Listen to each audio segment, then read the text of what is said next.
What's up, guys? Base Phoenix here. Um, Back with more reading for Descended Awakening. Today was kind of a really productive day. I got a whole chapter done for the eighth book in the series, chapter 3 of Beyond. Um, there's only 10 pages, but man, writing 10 pages in one sitting feels like a lot. Um, but let's continue. When we last left off, um, Lux had just rescued his mother from the Durantes. He told his mother that that she should move. She accepted, um, and Charge was taking care of Sonaro as he fell asleep on the couch because his rib was broken. He then went to the hospital, got it patched up. But he fell asleep, and then she fell asleep, and now we're going into Charge's origin. Um, so let's go. Although Nadia was born in Haven City, New York, her parents were from two vastly different countries. Her father, Raj, being from India, and her mother, Mingjia, being from China. They met while they were on vacation to the States and decided not to go back to their countries, falling in love and having their only child, Nadia. Nadia, though she wasn't pushed by her parents, studied hard every day and received good grades all through school, staying at the top of her class. She honestly thought the only bad thing that could happen to her was receiving a failing grade, which was maybe once or twice. She couldn't remember as she's tried and blocked the memory of seeing anything below a 90 and a note saying "See me" written in dark red ink. However, Nadia was wrong about this notion, seeing as how the only shortcut from Haven City High to her home was through a wooded path. The path wasn't too thick, and if one looked hard enough, they could see straight through to the other side. But there was a section in the woods where one would be unable to see anything but the trees around them. She accidentally stumbled upon that section a few times, but always tried her best to avoid it. She'd normally take this shortcut so she could get right home and study, but this particular time after school, a familiar doctor and several guards were waiting for her. They surrounded her, sedated her, and carted her back to Daiichi's lab. The process was agonizing once she was in the chamber, causing her to cry out in pain, uh, up until the machine was finished completely activating the serum in her bloodstream in a matter of minutes. Nadia dropped out of the chamber, the same way as everybody else does, on their hands and knees, with yellow electricity visibly surging from her body. Artillery and the guards walked up to grab her, but Daiichi stopped them. "I would not advise that," the doctor said coolly. "Do you not see the electricity emitting from her body?" The guards exchanged looks, then all looked at Artillery for guidance. But Artillery just stood staring at the vulnerable student. Her body shook and vibrated as she felt herself being pulled in all different directions from all of the electronic appliances and machines in the room. Artillery's arms transformed into pikes as he was ready to not let another experiment escape, if need be. "Stand down, Anthony," Daiichi said. "Her parents would care about her loss if we were to kill her, especially after she's received her powers considering what her father can do, though he arranged this." Artillery slowly transformed his arms back into his cold, unfeeling cybernetic hands. Nadia grabbed her head and screamed in pain as her body converted into an electric current and shot into a nearby outlet. Her body traveled through the building's electrical circuit and she found herself near an emergency exit. She opened the door and ran all the way back home. She burst through the door, where both of her parents were waiting for her, shocked at their daughter's hysteria. "What's wrong? Where were you?" her mother asked. "We thought you were at the library," Raj said, and he hugged her, slightly pushing his wife away from the two of them. He mouthed to her, "Stay back, something's different about her." As Nadia hugged her father, a surge of electricity shot through him, and when she heard the crackle of it, she opened her eyes and checked to make sure he was still alive. "Dad, no, I'm sorry," she pleaded, but her father wasn't fazed by the electricity as he surged with his own yellow electricity. "Dad?" "Shh, it's okay," he said, still holding her tightly. "How'd you get them? Was it that doctor?" "You know him?" Nadia asked, pulling away from her father. I know of him, Raj replied. He gave me my powers as well. I didn't want to tell you until you were a little older. How long? A few months, Raj said truthfully. I'm still actually getting used to them. Why you go with him? Did he kidnap you like he did me? Nadia asked, questioning her father's honesty. No, I volunteered. My boss, Mr. Blade, said that he'd give a bonus to anyone willing to try the experiment out. Once they handed out waivers, I was one of the only ones who actually went through with it, Raj explained. Here's that name, Mr. Blade, again. Mr. Blade is Saber Eye's father, but we have not met Mr. Blade yet, and I don't think we will for a few books. Why didn't you tell me? You could have died, Nadia yelled. I had faith, honey. Nothing's gonna keep me from you. I'm still here, Raj said calmly. Although that jerk shouldn't have kidnapped you, I'll have to speak to Blade about that. He made me into a monster, Nadia shouted. Hey, listen, if you're a monster, then I'm a bigger one, okay? Raj said as he hugged his daughter again. I'm sorry, I should have told you. Nadia sat in the school alone, sat in the school cafeteria alone at a table. A male student her age watched her from across the room. He was also eating alone. Nadia took her phone out and clicked the sleep button to wake it up, but it was out of battery. She sucked her teeth before looking around the cafeteria to see if anyone was watching. She pointed a finger at the phone, and a small but visible electric current shot through the phone, turning it on. The student's eyes went wide, amazed by what he just witnessed. This was enough for him to get up and walk over to her. He placed his food tray across from the same table she sat at, and he sat directly across from her. She raised an eyebrow. Yes? Hey, aren't you the super smart kid in our grade? The student asked. Nadia blushed at the fact that another student recognized her academic achievements. What if I am? The student extended a hand. I'm Alejandro. She shook his hand. Nadia. Yeah, I know, Alejandro said. Nadia slightly frowned. I mean, like, I, I know that from your achievements, always receiving awards and scholarships and shit stuff. Nadia smiled. Uh, let me be. That was weird. Let me be straightforward. I came over here because I saw what you did, Alejandro admitted. Nadia's heart skipped a beat, then continued to beat faster and harder. Don't worry, though, your secret's safe with me. She took a deep breath before smiling again. I think I think it's awesome. You know, next time aliens come down, we'll have someone helping in the fight, Alejandro said. If you think you should, it's totally up to you, though. I don't feel pressured to help people just because of your powers. You're being really nonchalant about this, Alejandro, Nadia said, almost like you've seen this kind of thing before. I mean, I've seen that tiger kid. What's the big deal? Alejandro said coolly.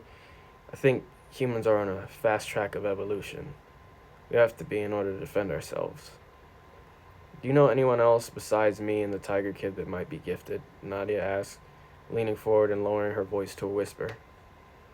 Not that I know of, Alejandro said. Why? Because there's a lot of weird stuff about students with abilities around here recently. There was a junior who fought another student, and the others were saying his hands were glowing, Nadia said. That's a nod to an origin we'll get into later in the story, in this book. Nadia said, not last week. I actually spoke to someone who fixed an outlet, and there she's referring to tech. That sounds crazy. Ooh. Alejandro said, not seen. Oh, I read that wrong. That sounds crazy. Ooh. Alejandro said, not seeing the big deal about that feat. Okay, I explained that badly. I mean, she didn't actually touch the outlet, Nadia said. She just pointed a finger at it and it began charging her phone. That outlet had been out for months, mind you. Huh, Alejandro said, imagining the scenario as Nadia told it. What'd she look like? I don't know if she'd actually be comfortable with other students knowing, Nadia said. I think most of us are pretty reserved when it comes to showing off our powers. You have any idea why? Alejandro asked. I can't say for sure, Nadia said. Maybe we all get the feeling we'll be drafted or something, or tested on by the government. Alejandro leans back in his chair. It's probably not far off, he says. I can't believe that Tiger Kid hasn't already been drafted. He grew up being tested on, but they couldn't find anything different about his blood, Nadia said. I don't think he received his powers the same way as me. Well, how do you know that about him? Alejandro asked. And how did you receive your powers? Nadia proceeded to explain through rumors about Josh that she pieced together his story, admitting it wasn't concrete because the rumors were just that, rumors. She then began to tell Alejandro her story, but the bell for the next period rang and she said she'd finish telling him later, but the next day Alejandro would have his own story to tell. And that's the end of Charge's origin. It was rather short, but yeah, there wasn't much to her origin, but that's what it was. Hey, wake up, Tech says. Charge opens her eyes. She looks around at the living room before tapping Sonaro on the shoulder. He doesn't move. She does it again, and this time he jumps awake. I got a text from Jay. She's leaving tonight. Lux stands on the curb with his mother outside their house. The subjects stand by sheepishly on the lawn. A taxi driver waits patiently on the street. Hey, how are you going to pay Miss Crawford? Jackie asks. I'm working on it. Remember, I'm immediately paid for doing superhero stuff, Lux says. How are you going to eat then? I have friends to lean on in case I'm ever in a bind. What about clothes? I'm good. Don't forget to lock the door when you enter or leave. Mm-hmm.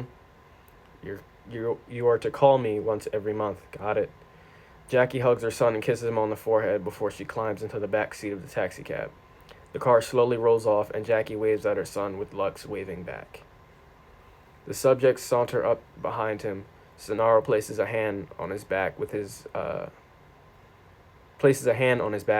and with his other arm he holds Charge.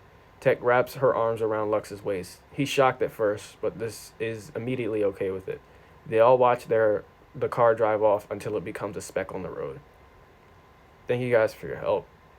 I couldn't have saved her without it, Lux says, after a minute of silence. Yeah, you really couldn't have, could you? Sonaro says. He cries out when Charge lightly shocks him in his rib, his broken rib. Still tender there, Nadia. You're stronger than you give yourself credit for, Tex says, complimenting Lux. I wish I was strong enough to send my family away, Sonaro says. I can't, though. I need them close to me. To always know that there's someone worth fighting for. They all look at him. They're also my moral compass. Don't think I could cross that line and kill someone, though some fools deserve it, he continues. Does that make me selfish? No, Lux says. It's a hard decision to make, but neither one of us is wrong. Not that I've killed anyone yet, but I hope I'd be strong enough to should the moment come. Sonaro smiles at that answer, and they head inside Lux's house to chill for the rest of the night. Yo, Alejandro, a gang member said as he approached the high school student head on. Alejandro turned and noticed two more walking up behind him. Let's go for a walk, homie. The three gang members took Alejandro into an empty alley and backed him against one of the two brick walls. So we're going into Sonaro's backstory now. I kind of wanted the subjects' origins backstories close together, but he's the last one of the subjects that I'll have an origin for. There's only three of them, so. We heard what you did to Carlos after he went after your sister Carolina, the leader of this trio said. But we need you to mind your own fucking business, eh? Let us deal with our own. Carlos made it my business when he went after Carolina, Alejandro said bravely. Maybe if you were to watch your own, you wouldn't have to deal with maybe if you were to watch your own, you wouldn't have to deal with your own. The leader turned to the other two. This one's got a lot of cojones, he said. And then he punched Alejandro in the stomach, dropping him to the ground. Those balls ain't gonna help you on the streets, asshole. They're Spanish. Alejandro is Puerto Rican. Um, but I don't want to do like a Puerto Rican accent. I feel like that's insensitive. Um, the gang members then proceeded to jump Alejandro, punching and kicking him while he laid on the ground, repeatedly trying to stand up. They heard sirens nearby and made a run for it, leaving a bloody, beaten Alejandro to be at the mercy of whomever found him. Cops never showed up, as no one saw the four of them enter the alley in the first place. Someone Alejandro might not have wanted to see that night showed up to take him elsewhere. Alejandro floated unconscious in a chemical-filled chamber with a breathing apparatus wrapped around his face. Due to serum injection uh, coursing through his blood and the healing chamber itself, Alejandro's wounds were healing at an extremely quick rate. "We're moving along quite nicely," Daiichi said, although this was an understatement because he developed this healing chamber literally overnight. So the doctor's a genius, essentially. Um, he comes up with stuff like this literally overnight. He has the healing chamber. He came up with the serum in the amount of like a ridiculously short amount of time. Um, but there's more to the serum than just science, and the science is never explained. But there's a good reason for that, and you will see why once you know the secret behind the serum. Um, he turned on the chamber, and the serum began to activate in Alejandro's body, causing him to immediately wake up and scream through the apparatus. The pain actually caused him to pass out once more, and when he awakened, he was back on the table where Daichi injected the serum. Daichi leaned over his body. "How do you feel?" And Nitro went to sit up and was shocked at the fact that he hadn't been restrained. He swung his legs over to the edge of the table and held his head. "You didn't restrain me?" he asked the doctor. "We trust you not to run away." "Though many subjects have done so already," Daiichi said. "Also, we've already run the tests we've needed to. You're back where you were physically before you were attacked. Even better, might I add." "Wait, who are you? Are you the one that's been giving people superpowers?" Alejandro asked. "That's not important right now. What is that you agree to do some tests with your newfound abilities," Daiichi said. "Abilities? You gave me powers?" Alejandro asked. "Indeed I did." "Why?" "I need another test subject. If you died from the beating you received..." "Beating? From the beating you received, it would have just been passed off as gang violence," Daiichi said bluntly. "But luckily for the both of us, you survived the procedure." "I guess a thank you is in order," Alejandro said, finally meeting eyes with his savior. "No need, Mr. Martinez," Daiichi said. You've helped me get one step closer to reaching my ideal serum. Thank you." "How do your driver's license?" Daiichi interrupted. "Now, would you kindly follow me to the testing room?" "It's the least I could do," Alejandro said, for saving my life. Alejandro followed Dr. Daiichi into another room that appeared to be blank, other than a room with a control panel behind a thick-looking window. Daiichi walked into this room where Artillery, his bodyguard, and Addison were already waiting for him. Alejandro walked into the middle of the blank space and looked around. Daiichi pressed and held a button to speak to Alejandro over a loudspeaker. "Okay, just whatever you feel compelled to do, feel free to," the doctor said. "I don't know where to start or what to do," Alejandro said. "Just feel the difference in your body. You might be feeling a sensation of some sort in a concentrated area of your body, or feel lighter, or just do whatever you feel it is you need to do," Daiichi tried to explain. Alejandro then tried to jump into the air super high, but didn't even get 2 feet off the ground. He then tried punching the concrete floor, but just ended up making his own hand bleed. He shook it off, then tried to run laps at super speed around the room, but didn't get past a few miles an hour. After trying all of those, he panted and dropped to his knees, sweating and feeling defeated. He looked up at Daiichi through the glass. "You sure you gave me anything?" Alejandro asked. "I assure you you did gain at least one ability," Daiichi said. Alejandro hung his head and shook it in disappointment before raising his head toward the ceiling and shouting, His shout caused the three behind the glass to cover their ears, and the hanging light fixture above Alejandro flickered as it swung back and forth. He saw physical sound ripples make their way up the walls and run into the ceiling. He was so shocked at the fact of what he just did, he didn't notice his ears were bleeding. Daichi, Artillery, and Addison came out of the room wearing soundproof headphones and handed a pair to Alejandro before retreating back into the booth. Daichi then asked Alejandro to do various variations of his scream, learning that he along with Sonic screaming had echolocation. The three exited the room and gestured for Alejandro to take his headphones off. Sonic scream, echolocation, and super hearing, which is why his his ears bled so easily. Dr. Daichi listed, reading off the tablet Addison showed to him. Super hearing? Alejandro asked. It's a nearly soundproof room. There was a point where I wasn't speaking through the loudspeaker, but you spoke to me as if you were standing in the room next to me. You could also still hear me through the noise-canceling headphones you put on that were nearly turned up to the max, Daichi explained. Holy shit, Alejandro said, smiling at the fact that he was now like the girl he was crushing on at school. What does this mean? It means we're done here, Mr. Martinez, Daichi said. You see, I'm not nearly as terrifying as the others might make me out to be. I just want to better the human race. Alejandro shook Daichi's hand violently. Thank you so much, Dr. Daichi. Thank you so much, Dr. Daichi, Alejandro shouted, a little too loud, causing the three to stand back in front of him, causing the three standing in front of him to wince. He left, and the three remained standing in the room. You're not normally as nice to the subjects as you were to him, Artillery said.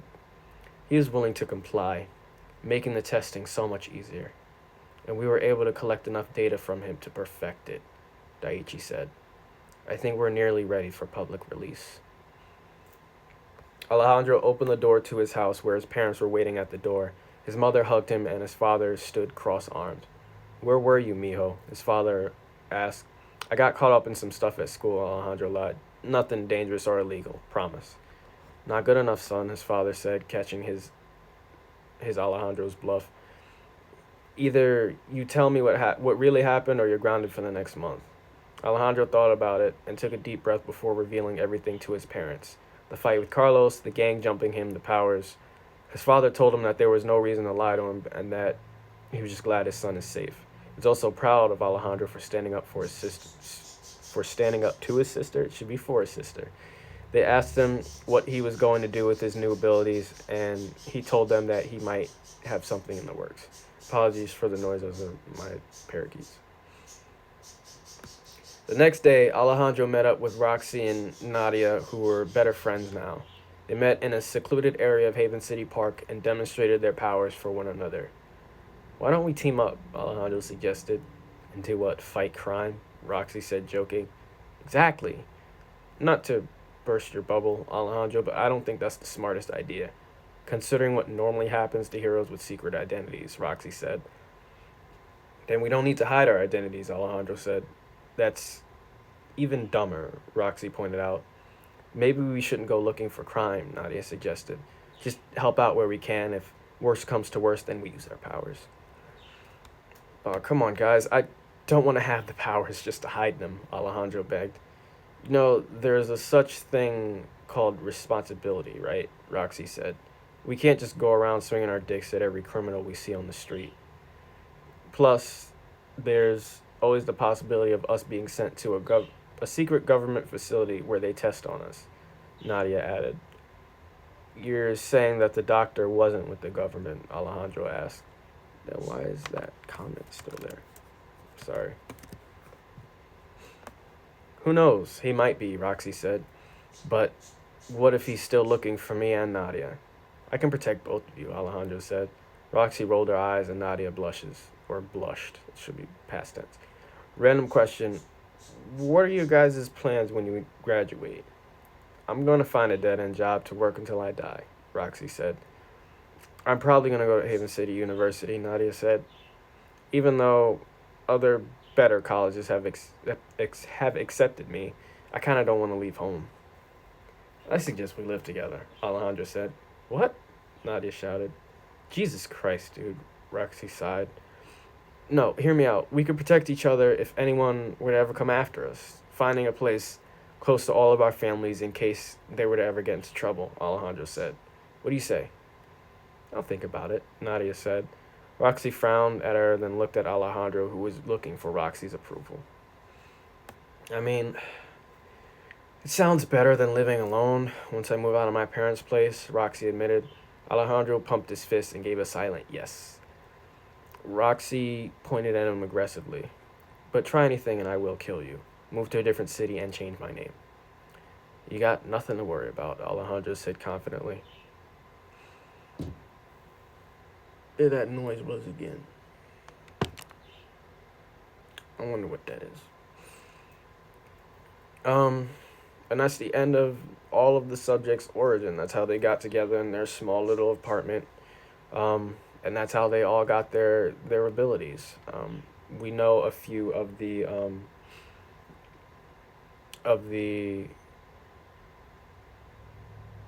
Seven's abilities, and we will finish those soon. It is time. A voice tells Archaeos telepathically. Archaeos opens his eye and smiles. Hang on 1 second. I'll be right back.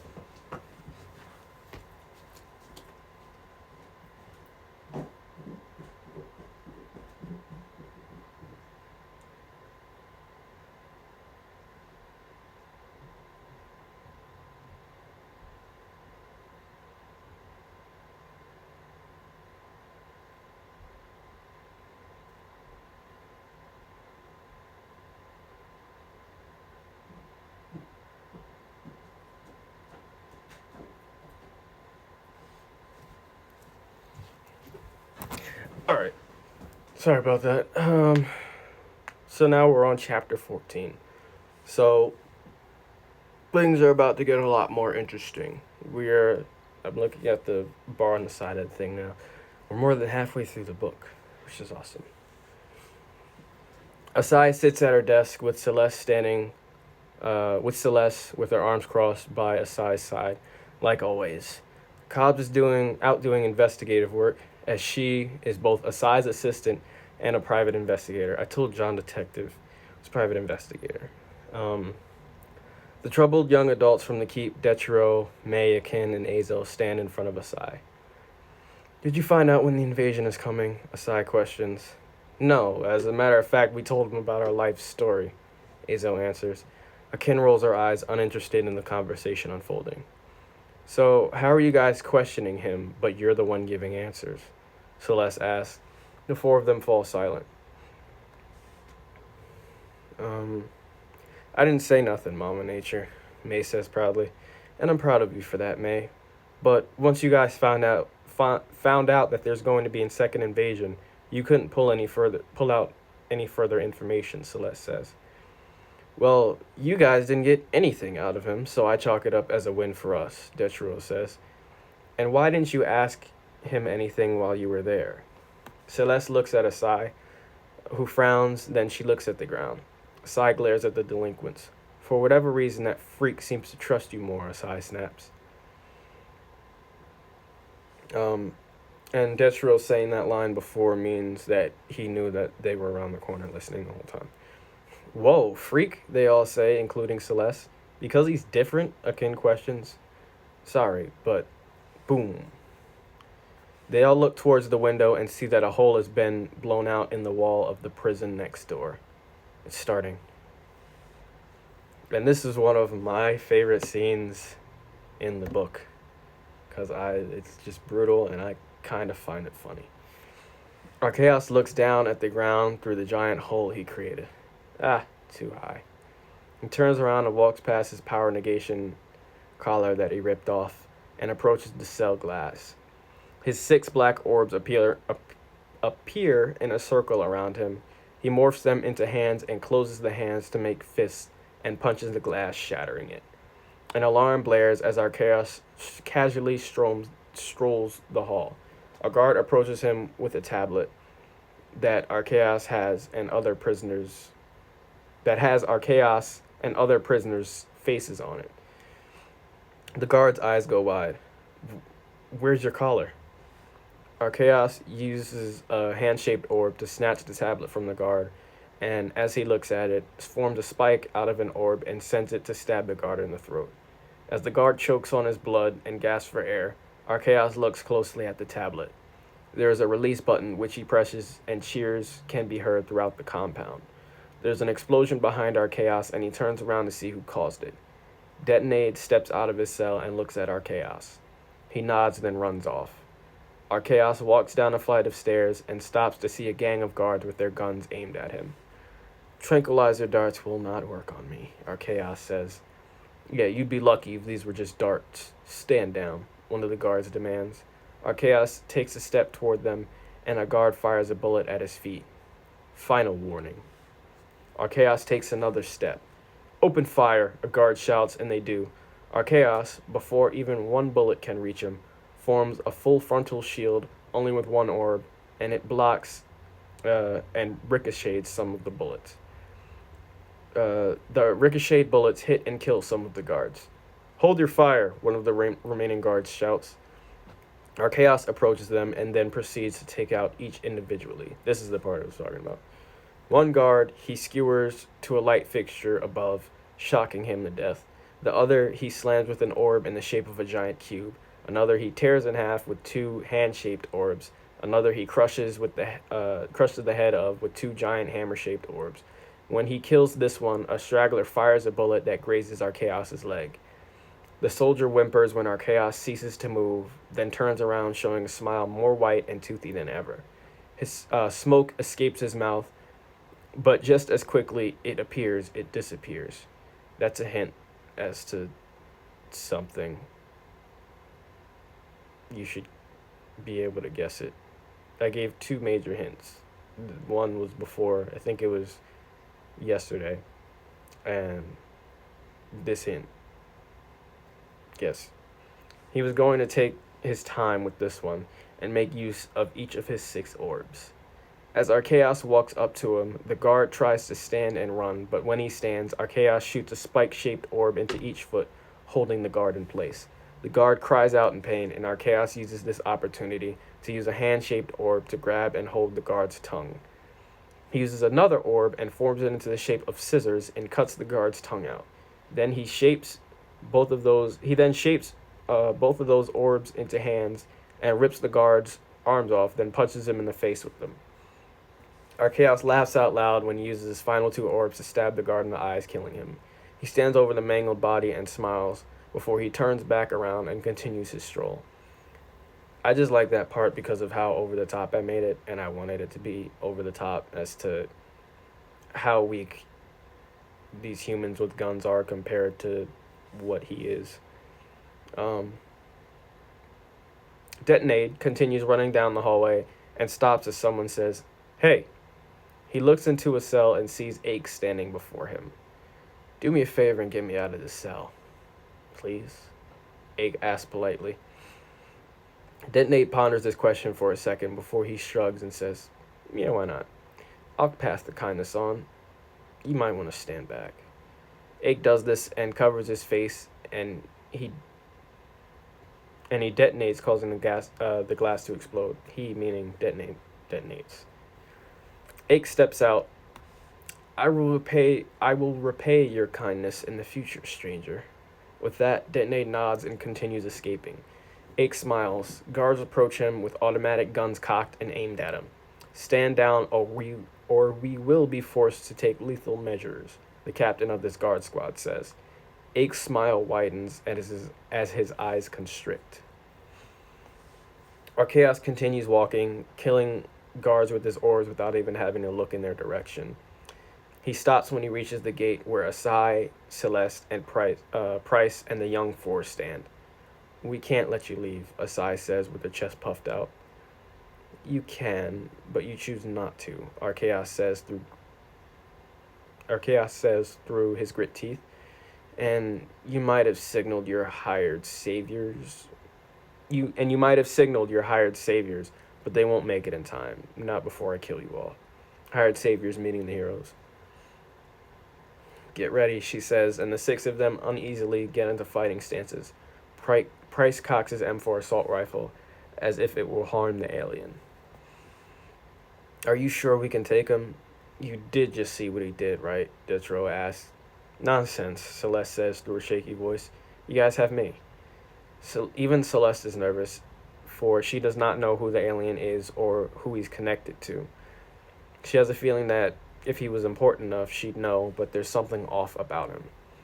Asai glares at Archaeos, then grits her teeth, and looks at the ground. Let him go, she says. The rest of them turn to her, confused. If he let himself be captured, then there's nothing we can do to stop him. And I'm not willing to risk your lives just for the chance of stopping him. You five are not prisoners or guards who signed up for this. Price is, but there's no use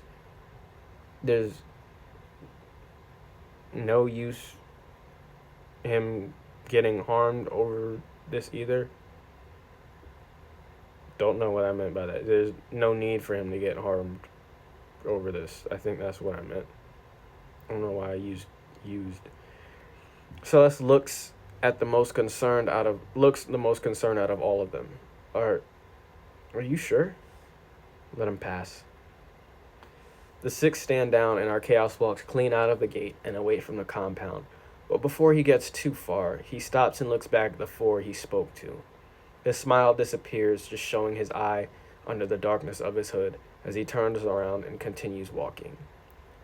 Asai and her five stand behind her in Archaeos' cell, looking out of the window. Price leaving to check on the guards that remained alive after the assault. You think this is where Ake went? Celeste asked. Possibly, since we didn't see him at the front gate. They all look back at the carnage they stepped over to get to this spot.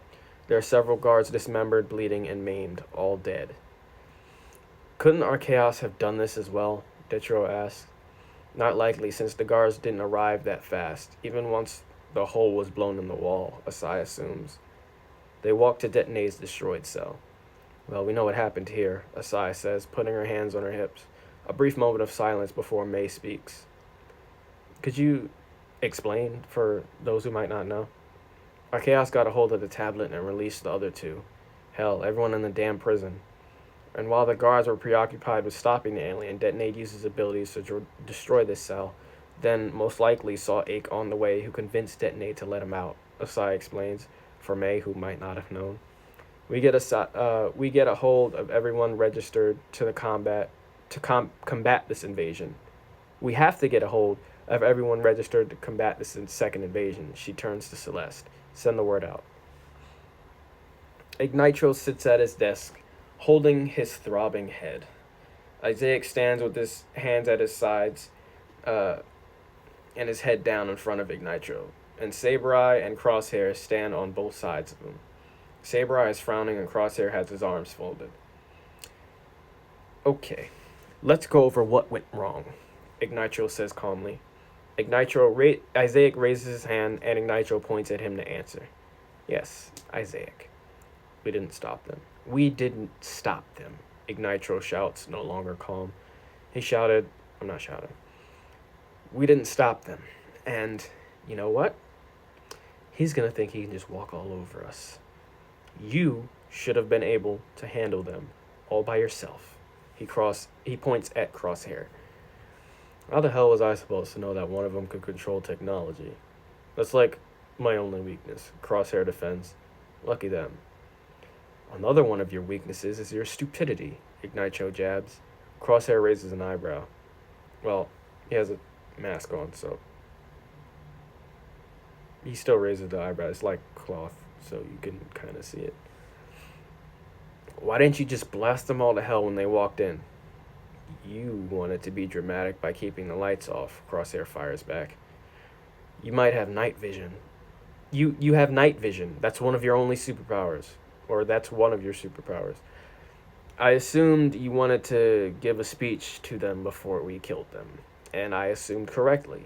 Ignitro opens his mouth to counteract Crosshair's argument, but slowly closes it.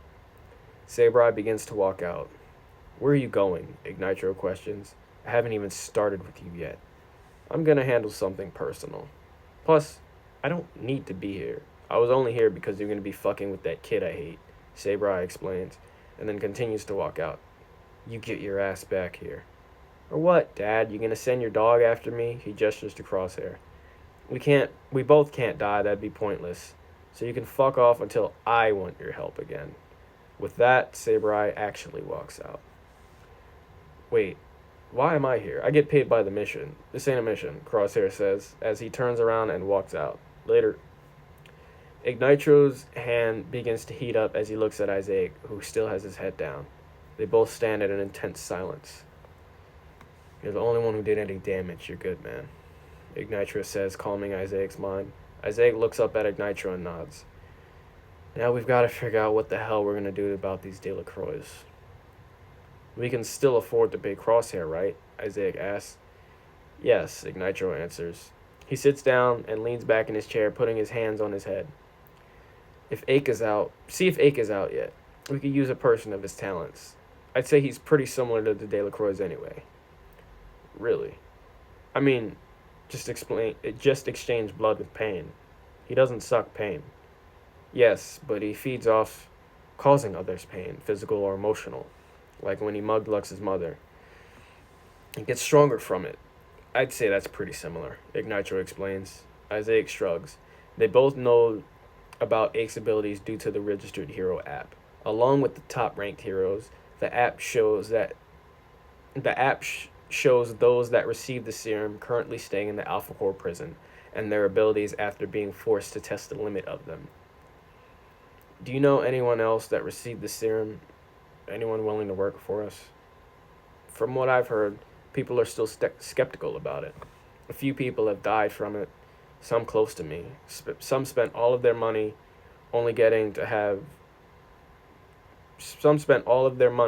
getting it, only to have nothing happen to them.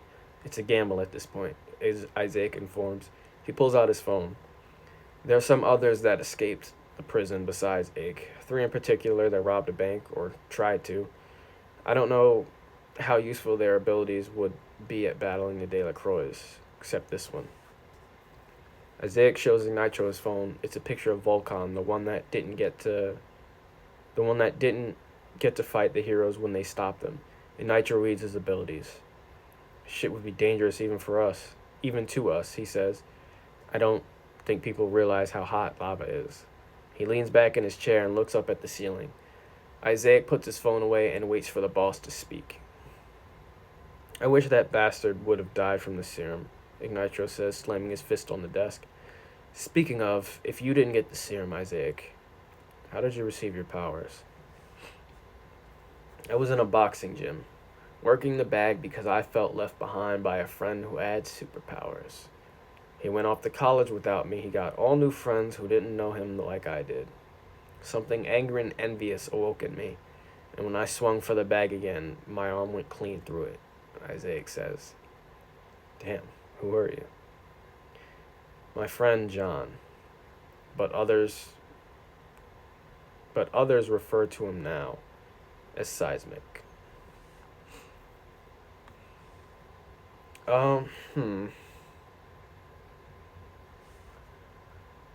The next part is Seismic's backstory. I think I'm going to cut it short because his backstory is rather long, and I'd rather read it in one long segment. If that makes any sense. I don't want to start it and then, start with when we left off. We were still doing this origin. So, I think that's a good cliffhanger to leave on for the night. 15 minutes before I normally stop out of the hour. But I think that's a good point to stop. Thank you everybody that stopped by today. And I will see you all tomorrow night, same time, 8 p.m. Eastern. Good night.